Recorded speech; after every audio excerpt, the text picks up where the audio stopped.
Without even knowing you or speaking to you, I can guarantee that 99% of you watching this video are making at least one of these 6 mistakes. So stick around till the end and let me know in the comments below how accurate my prediction is. What's up everybody, Alvaro here from Alvaro Barrios Digital, and today I am talking about the most common Facebook ad mistakes that are destroying your results. Now I hop into a lot of accounts on an annual basis, and these are the 6 most common mistakes that I always see across all accounts. That's why I feel very confident that you're probably making at least one of them. So are you in this category? Let's go ahead and find out and dive right in. Okay, first mistake is not testing your Facebook pixel. So many people assume that just because they set up their pixel and installed it, that everything's okay. But the pixel is a fickle thing and it just doesn't work how it's supposed to all the time. You absolutely want to test it before you want your ads to go live. So if you are scheduling your ads to go out on a Monday, that means on Friday, you want to be testing that pixel, making sure everything's firing as expected. The best and easiest way and cheapest way to do this actually is just to use the free Chrome extension, Facebook Pixel Helper. I've used this for many years, and it's a very convenient tool that helps me find out where the issue is, if any, for the pixel. And oftentimes, the main thing you want to be looking for here is your conversion event firing on that confirmation or thank you page, right? So if you're optimizing for leads or purchases, the Facebook Pixel Helper will show that to you, and you can feel confident that once your results are coming in, it's going to be as accurate as possible. Mistake number 2 is choosing the 7-day attribution window for something that's free. So if you're running ads to a free lead magnet or a free launch, free webinar, whatever it might be, I see so many people choose the 7-day attribution window. Now, this is confusing because most people think that the attribution window just takes into account a 7-day window of everyone that has opted into your ads. While that is one part of it, the 7-day attribution window is also your conversion optimization window, meaning when you choose 7 days, the algorithm is going to optimize to get in front of people who take a little bit of time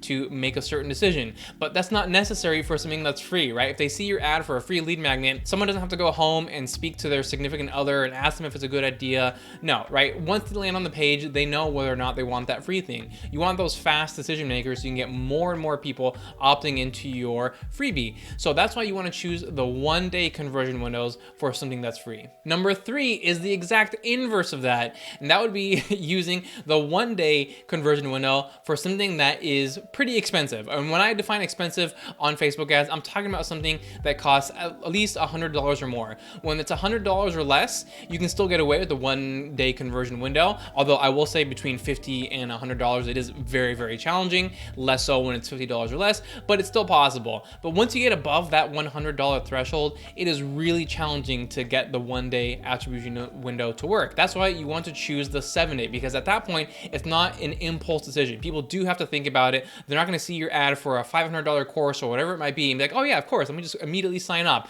They do have to think about it, right? So that's where that 7-day conversion window also takes into place, and it optimizes for that type of behavior for people having to take their time and make this decision. Next up, we have launching an ad campaign with just one ad. I would say actually out of all 6, this is the most common one. Like, so many people are launching campaigns with just one ad, and that's a huge mistake, because you are basically telling yourself, I know for a fact that this ad has the absolute best copy and the absolute best creative and the absolute best headline. But you don't know that, right? Oftentimes I'm really wrong in terms of what I predict will be the top performing ad, and something else just takes me by surprise, and it's an ad that I wasn't expecting. And that's why I always launch with multiple ads. I have at least 3 ads with different ad copy variations, different creatives. That way I'm giving the algorithm enough information and assets to work with, and it can then go find and use the appropriate assets to find the right people and get you the best results. So that's why I like to have a mix of short copy and long copy,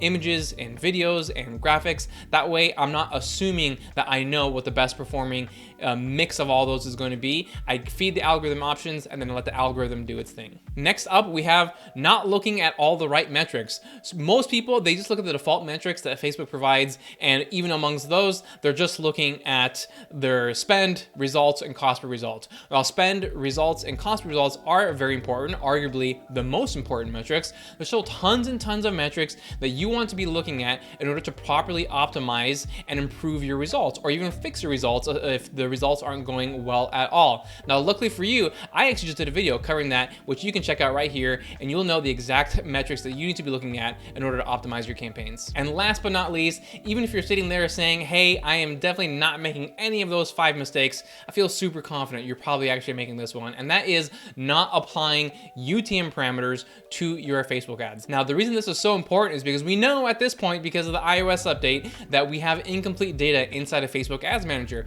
So how are you going to optimize your campaigns?